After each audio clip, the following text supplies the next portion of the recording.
Grand Rising, everybody. Welcome back to my channel. This is Lighthouse, where we light the way. My name is Light, and I'd like to thank my A-Team and the Divine for allowing me to be a crystal clear channel. I hope everybody has been well, enjoyed their weekend. I'm going to be reading from the Erotic Oracle today. Manara Erotic Oracle. Okay. They said fire and desire. I know that's right. Bear with me 1 second. This, what I like about this book is it talks about chakras and astrology at the same time. All right, bear with me 1 second. And number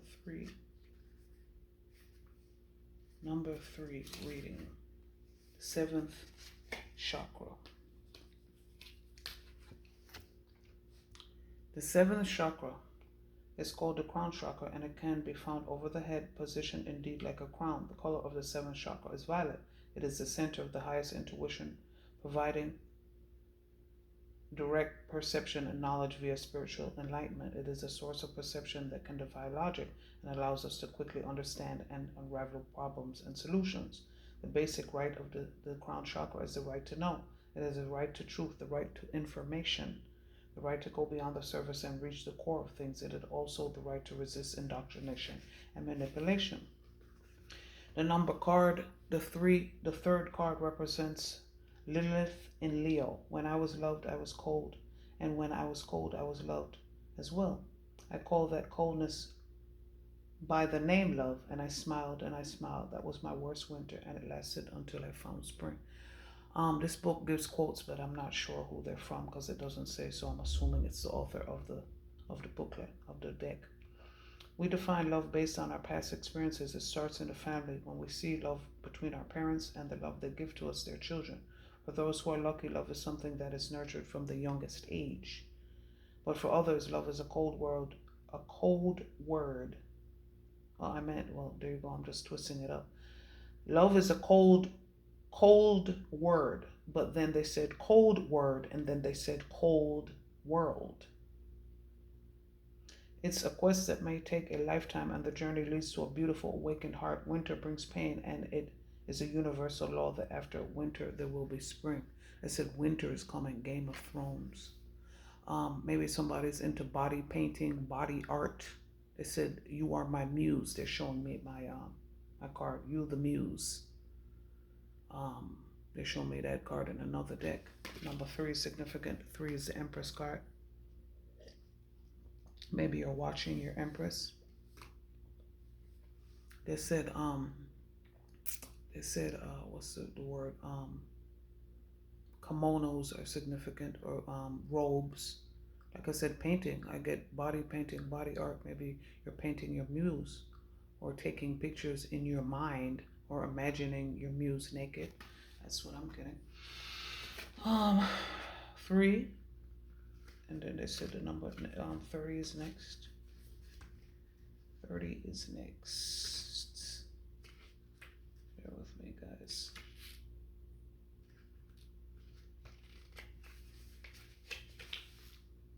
The great theater of life. Like I said, somebody's watching you. Somebody's creating home videos. This could be a good or a bad thing. The 2nd chakra is the sacral chakra due to its position at the base of the spine. The color of the 2nd chakra is orange. They said a clockwork orange. It is responsible for the pleasures and enjoyment of being in the material world. It is the desire for comfort, coziness, enjoyments of one's body and beautiful things, possessions, luxuries, as well as bodily rest and physical activity. For women, the 2nd chakra is the center of sexual pleasures, procreation, and the female hormones. Therefore, Svadhisthana, that's the name of the 2nd chakra, also called the sacral chakra. Svadhisthana is responsible for femininity, beauty, and maternal feeling. Hidden in the center is not only the love of pleasure, but also the love of exercise, labor, and physical activity. This chakra is manifested actively in women and passively in men. Basic right of the 2nd chakra is the right to feel. Empathy and emotions are the physical key to being human. Either by the pressure of society, past traumas, or choices, a person may lose a connection with feelings and with the simple and honest pleasures and joys of the body, from sex to simply walking. So now I'm going to read the third. That's the second chakra information. Now I'm going to read the actual card. Venus in Aries. This is what this represents. This card represents Venus in Aries. I am the prima donna who needs light and emphasize. I am not the prima donna. Wow. Oh, my reading's been jumbled up today. I am not the prima donna who needs lights to emphasize some kind of brilliance. I can give mystery to a play of shadows. I may not go onto the main stage at all, for the drama will come to me. The stage of life has one main actor and one beholder. The great stage of life revolves around a single person at a time. That person is the prima donna, is in his or her own life. There is great motion and loud sounds, bright flashes and rushed gestures. There is music and applause and stentorian voices that seem to command the performance. But at the heart of it, be it in the shadows or before lights, there is only one person. I am. As you are, we are, as are they. Each should strut and fret upon the stage. Our play is a tempest where blood rushes from the first touch and ardor heats with passion at a mere word. They said don't read from the chakras anymore. You guys are going to have to do your homework. Just tell you what chakra, but don't read from it. Okay, 27. It was also in the second chakra, which I just read. So you're good on this one. Number 27 is significant, of course, the freedom to be yourself. This card represents Sun in Scorpio, second chakra. I was made into a mannequin, molded as a prisoner. I fit. This said 38, 39, 34, and 35 is significant. I was made into a mannequin, molded as a prisoner. I fit the standards of someone else's beauty. I feared death, but I refused it. My dignity was paper thin, and yet it was a canvas of my life. What can a person live without and still be that person? What is stolen from us may one day be reclaimed. What we surrender willingly is lost forever. There is only one freedom that we need to truly treasure, the freedom to be ourselves. If we surrender that, our soul will lose the essential spark that can redeem our life and give it meaning. We might dance to an artist's tune of our own free will, but we are constrained and controlled by another. It is death to the spirit. We cannot be puppets and still be happy. No, it's your life. Live your life for you. All right, let's see where our next reading is from. The fifth chakra. The fifth chakra is the throat chakra. The lower and the higher selves.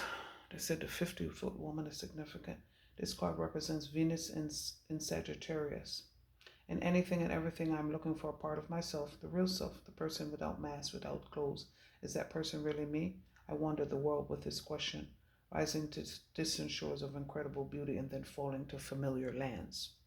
The lower self pushes, the higher self pulls. It is like being split into two parts and yet being one and one only. The true miracle is not that we have a higher self. The true miracle is not that we have a higher self and that we can follow it, nurture it, and reach for it. The true miracle is that at the end there is no difference between them. They are one. They are me. They are you. They are us. Our lower self is a creature of simplicity, of all needs and desires. It's a wanderer that never ceases to roam the same path, alternating joy and sadness, driven by hopes and pushed by fears. Our higher self is a creature of spiritual might, sublimated wisdom, and deep understanding, yet their gaze meets. They connect to one another. Freedom is needed, the truest freedom, the freedom to be yourself. So what is above can manifest below, and what is below can ascend above. As above, so below. Like I said, light and dark are the same. Once you integrate, there is no separation between the two. All right, let's see. Where we are now. First chakra is called the root chakra. And number 34 is significant. They said 35. What number was that? 38 and 39, 44 and 45 is significant. This number is 34. The road to regret or remorse. They said rowing team is significant, and boating, as you see, canoeing. This represents Selena in Cancer. I was crossing a swamp and my feet dragged in the mud. Then I was crossing a river and I finally felt free. Finally, I was crossing an ocean and I knew how big the world really was. In every journey, there is a moment when one looks back. Behind us is what we call a home, a place of warmth and love. There may also be a terrible place or a dark place, or a place in turmoil surrounded by sound and fury. However, home is always comfortable, always known. Ahead there is only uncertainty, a fog made of dreams, plans, fears, and maybes. There is no certainty in the paths we take, but the effort is well worth the loss of comfort, as long as the journey is of our own volition. Fear leads to regret. Greedy dreams lead to remorse. The way between them is the way of peace. 46 and 47 is significant if I didn't say that before. Now, let's see what number is next. 9. 9 represents the Hermit card. 9 is under the 6th chakra, the third eye chakra. Yeah, all of our chakras are being expanded for the illusion to be broken. Sun in Pisces, the muse living in my dreams. That's the next card, but that's significant. Like I said, the muse was before Sun. This represents Moon in Libra, the truth behind the illusions, number 9. The space around me is filled with excited anticipation.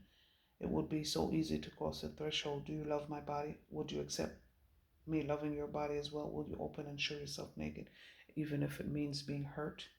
Our inner space, be it physical, emotive, or spiritual, should never be a fortress to be taken by force. Neither it is a gift to unwrap.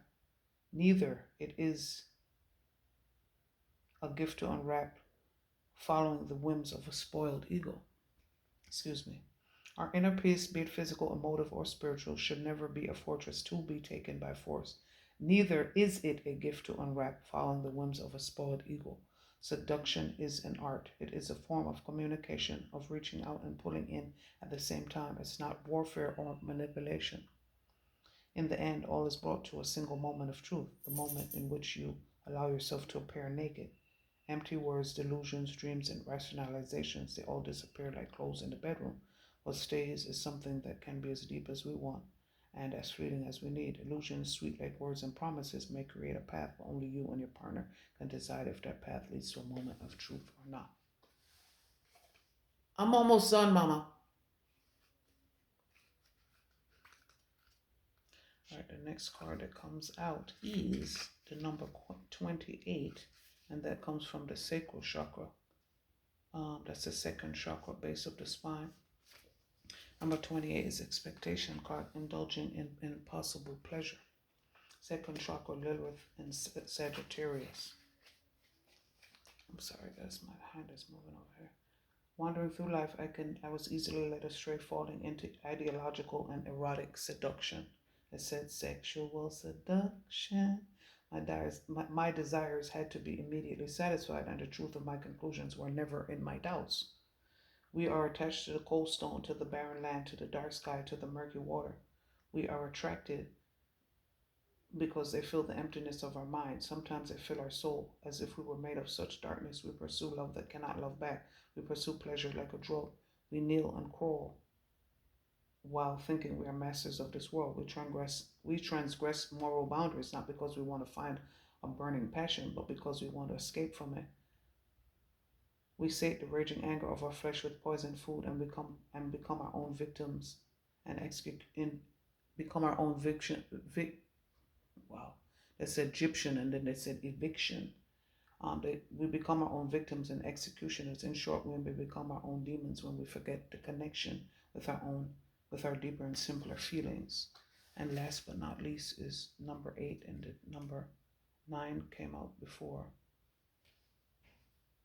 Yeah, so that should be in the same chakra. Let me see. 9. Yeah, 6th chakra, which is the 3rd eye chakra. The number 8 card. Okay, bear with me 1 second, guys. I didn't pull the readings beforehand. Venus in Capricorn, a distance of restraint still remains like a slight chill lingering in a silver mercurial gaze. The moment I give myself away, everything will be deep, serious, and lasting, but that moment has not yet arrived. It's not yet a promise, but it is an intent.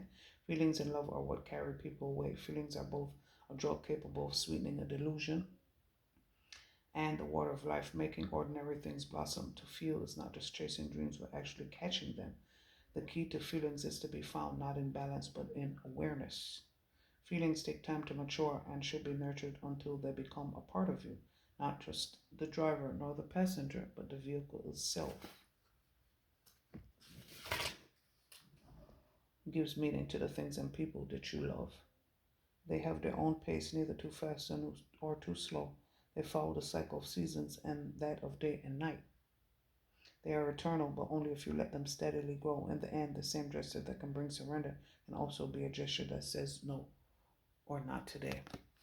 I hope that helps somebody. You guys be well. See you next video.